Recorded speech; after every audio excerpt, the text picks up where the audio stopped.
नमस्कार। आज की हमारी बातचीत का जो मुद्दा है वो ईरान और इज़राइल के बीच बढ़ते तनाव पर है। और इसमें हम ख़ास तौर पर देखेंगे कि अमेरिकी दखल-अंदाज़ी की क्या भूमिका है, ऐसा कहा जा रहा है। हाँ, बिल्कुल। और हमारे पास जो सामग्री है, जो स्रोत है, वो इसी स्थिति का विश्लेषण कर रहा है। और उसमें अमेरिका के रोल पर, जैसा आपने कहा, काफ़ी ध्यान दिया गया है।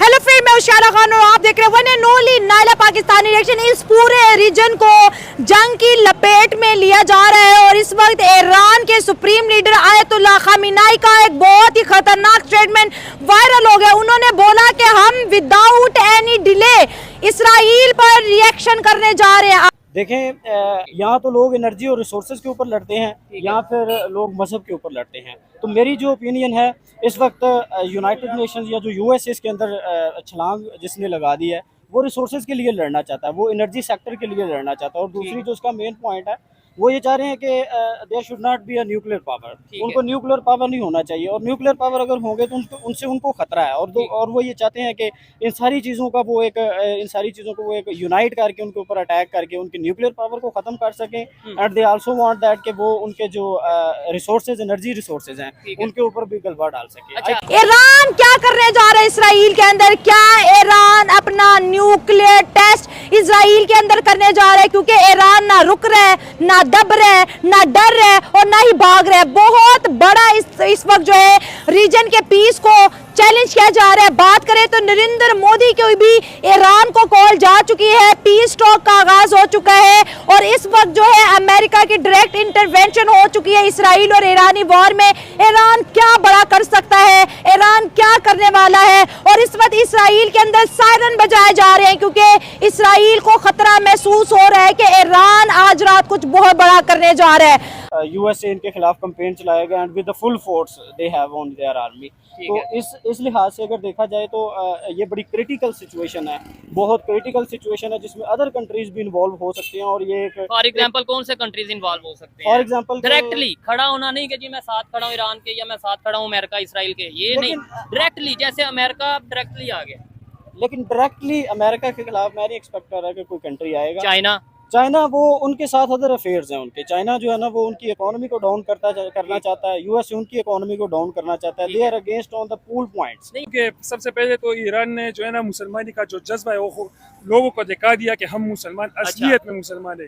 अली रज़ी अल्लाह तआला जिस तरह वो बहादुर थे, तो मेरे ख्याल से उनके जो बरकत है उन पर जो उन्होंने इस तरह बहादुरी से काम लिया और बहादुरी से उन्होंने इसराइल जैसे जो बहुत सुपर पावर समझा जाता है क्योंकि अमेरिका टेक्नोलॉजी में बहुत आगे है। ने जो ऐलान किया है, मेरे ख्याल के मुताबिक ऐसे नज़र आ रहा है कि वाकई ईरान इस तरह का हमला ज़रूर करेगा। क्योंकि अगर देखा जाए यूएस ने क्यों इसमें जो है इन्वेट किया है, मतलब इसमें क्यों वो दाखिल हुए हैं जंग में, वो इसलिए हुए हैं क्योंकि पिछले 2 हफ्तों से ये इसराइल की ईरान ने ऐसी ठुकाई करी हुई है और ईरान ने मतलब है इसराइल को मुकम्मल तौर पर तबाह करने का सोच रखा है। हमारे इलाके में एक मशहूर रिसर्चर है जी, उन्होंने पश्तो में एक डायलॉग बताई थी जिन्होंने सारे पठानों ने उसका मजाक उड़ाया है। वो कह रहे थे कि इसराइल ईरान सारा धमाका तैयार था पाकिस्तान। मतलब इसका ये हुआ, वो कह रहे थे कि हम इसराइल कह रहा है कि ईरान के साथ हमें सबसे बड़ा खतरा पाकिस्तान से, इसके बाद तो टारगेट भी नेक्स्ट पाकिस्तान ही होगा क्योंकि हम कुलियाम उनकी मुखालिफत कर हर प्लेटफॉर्म पे कर रहे हैं। इसराइल बोलते हैं ईरान के पास एटमी बम बनाने का प्रोग्राम तैयार है, मैं उसको एटम बम बनाने नहीं दूंगा। चलो नहीं बनाने देता, प्रूफ तो पहले दे दो कि ईरान के पास है कुछ।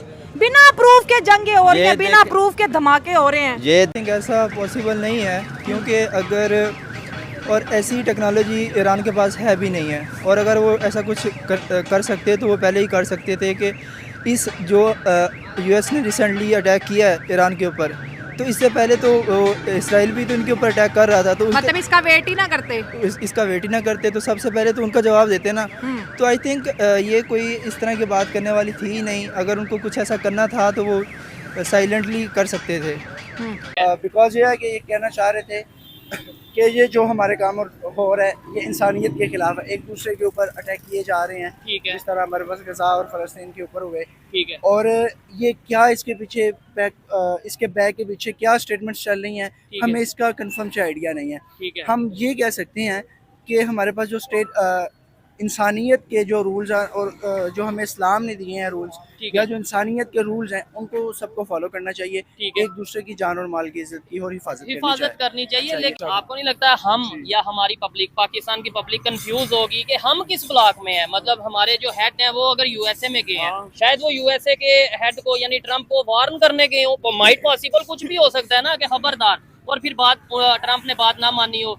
चाइना के साथ हैं हम, यूएसए के साथ हैं, अगर ये ब्लॉक बन रहे हैं या हम हमारा अपना ही ब्लॉक है। स्टार्ट में ये सारा इवेंचर हो रहा था तो डे 1 में हमारे माशाल्लाह जो नाम नहाद तज्जियाकार मीडिया पर्सन्स ये कह रहे थे जी ईरान का डिफेंस सिस्टम ख़त्म हो गया है, ईरान अब कुछ नहीं कर सकता, अब बिल्कुल वो बैठ गया है। लेकिन आपने उसके अपोजिट देखा कि ईरान ने रिटेलिएट किया और पूरी दुनिया ने देखा, इवन के नेतन्याहू को उन इमारतों के पास आके खड़ा होना पड़ा और ये दलील देनी पड़ी कि ये देखिए जी सिविलियंस मारे जा रहे हैं। ठीक है, तो गजा में भी सिविलियंस थे जितने जो मारे गए। तो आप बीइंग अ मुस्लिम मेरा तो ये है कि उनके पास जो मिसाइल टेक्नोलॉजी है वो अच्छा खासा जवाब दे सकते हैं, रिटेलिएट कर सकते हैं। वो आपके ख्याल से ईरान रिटेलिएट करेगा, बदले में जवाबी कार्रवाई करेगा अमेरिका के अगेंस्ट, इसराइल के नहीं अमेरिका के अगेंस्ट, ऐसा कर सकेगा या नहीं कर पाएगा? इंडिया में तो हाई अलर्ट हो गया कि महंगाई बढ़ेगी, कमोडिटी की प्राइस भी बढ़ने वाली है और गैस के भी मोदी ने बता दिया। हमारे यहाँ कब ऐलान ये होने वाला है? हम तो